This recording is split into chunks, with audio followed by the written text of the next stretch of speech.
Chloe Ellefson's jaw dropped with dismay as she climbed the final steps and emerged into the attic.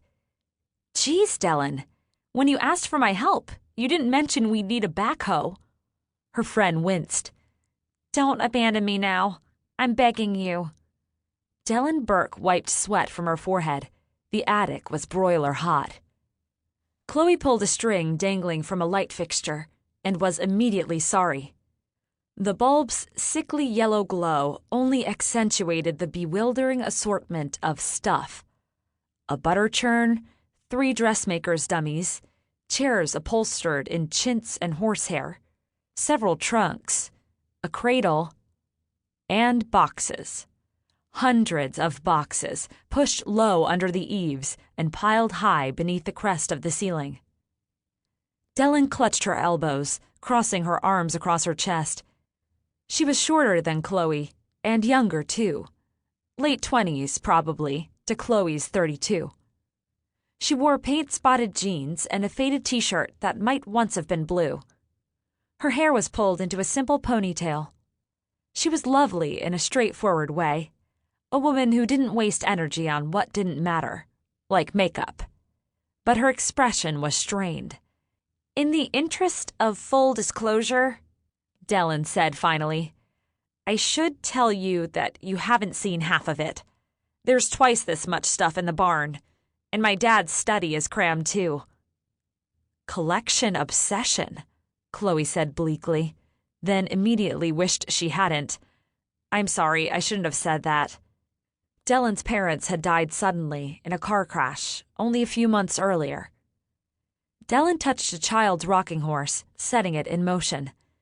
"It's okay. But most of these aren't family heirlooms. My parents helped found the Eagle Historical Society. Oh, probably 20 years ago. They were only collecting stuff until the society can afford a building of its own."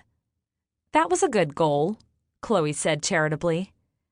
Dellyn nudged the rocking horse with her toe, keeping it moving. "Both of my parents grew up in Eagle. They did more to preserve and protect this village's history and heritage than anyone. Once they began talking about starting a little museum, well, people started giving them stuff. My folks didn't know how to say no to anyone. Things obviously, got out of hand." "Well, I can understand that. I got a call at work yesterday from someone who said that she had a lot of valuable antiques she was sure Old World Wisconsin would want. But if I didn't come take them that afternoon, she was putting them out for the garbage collector."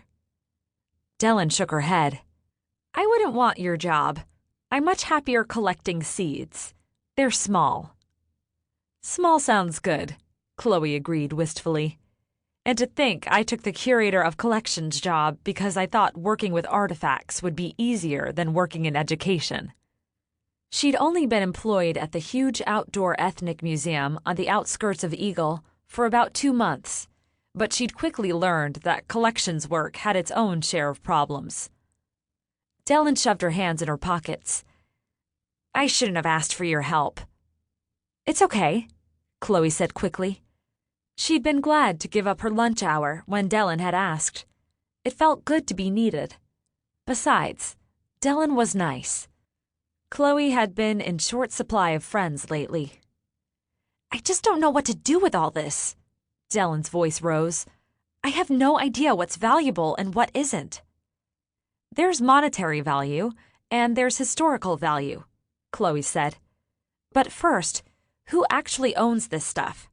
Did your parents legally transfer it to the Eagle Historical Society?" "No. That was the plan for one day." "That's good." Chloe lifted the flap on the closet box. Flow blue china, packed in straw. She tucked the flap back into place. "You're free to cull." "I definitely want to save whatever might be of value to Eagle." Dellyn leaned against a dresser, smudging a fur of dust. But? "I'm pretty tight on cash right now." Dellyn began swiping dust from furniture. "I'm an artist, for God's sake. It took everything I had just to move back here from Seattle." "Ah."